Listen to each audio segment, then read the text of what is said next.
The story of Kurunmi is one that draws tears from the eyes of people who feel pity for a man who stood firm for tradition.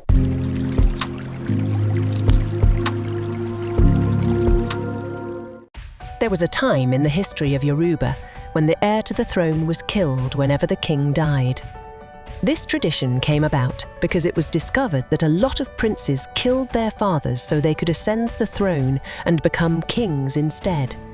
It was believed that if the heirs were killed alongside their fathers, kings would live longer on the throne. During this period, Alaafin Atiba was the paramount ruler of the Oyo Empire, and he appointed Kurunmi, the son of Isil, as the Aare-Ona-Kakanfo, the generalissimo of the whole Yoruba warriors.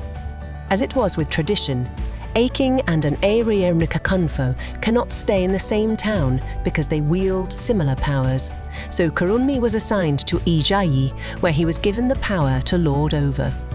One day, Alaafin Atiba summoned the kings and lords of the neighbouring towns and told them he wished to change tradition.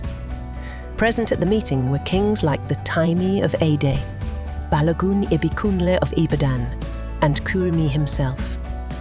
When they were seated, Atiba came down from his throne and held the sword of Ogun, the Yoruba god of iron, in his right hand, and the bolt of Sango, the Yoruba god of lightning and thunder, in his left. He charged the royalties present to swear by the sword and bolt that after his death, his son Aremo Adelu would be made king after his demise. Kurunmi disagreed immediately, and he reminded Alaafin Atiba that according to tradition, the moment Atiba does, his son Adelu must follow suit. Other royalties tried to persuade Kurunmi, but he was adamant. When he couldn't convince them, he angrily walked out and headed for Ijaye.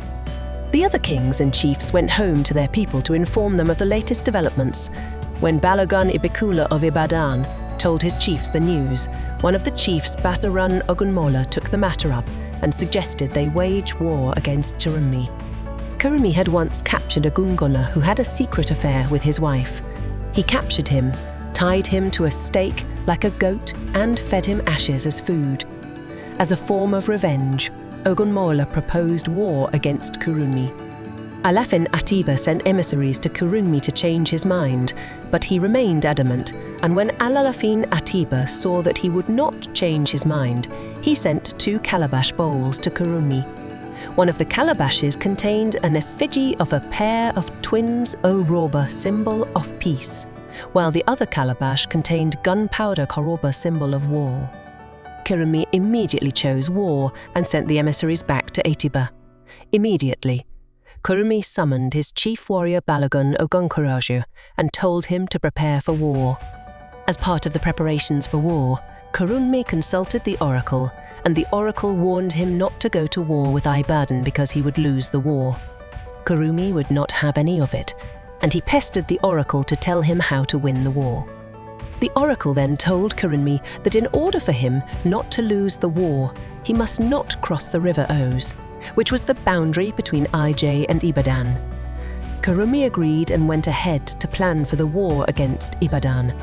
While Kurunmi was making preparations, the Ibadan warriors, led by Ogunmola, went to meet the people of Egba, who were said to possess potent charms.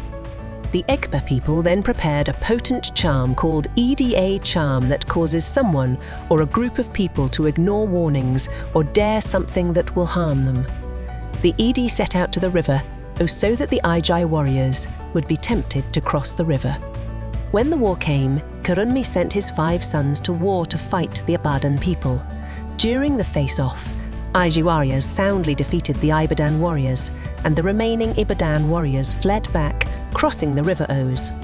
Unfortunately for Kurunmi, his warriors fell to the potency of the Ede, and they crossed the river Ouse, believing that they had momentum and that they could chase the Ibadan soldiers far away.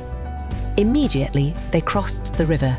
Their charms failed them, and they were killed in thousands by the warriors of Ibadan who had set a trap for them. Kurunmi suffered heavy losses and lost all his 5 sons in the war.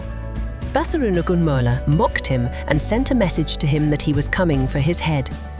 On hearing the news of the death of his daughter and his men, Kurunmi became very devastated and suicidal, but while he grieved, he held on to his belief that tradition remains tradition and that he does not regret standing firm in the face of corruption. Kurunmi committed suicide by taking poison, and he was thrown into the river as according to his wishes, so that Basorunogunmola won't have the luxury of cutting his head and hanging it in shame. Thank you for watching. I hope you are thrilled and have learnt something. Please subscribe to Knowledge is Fun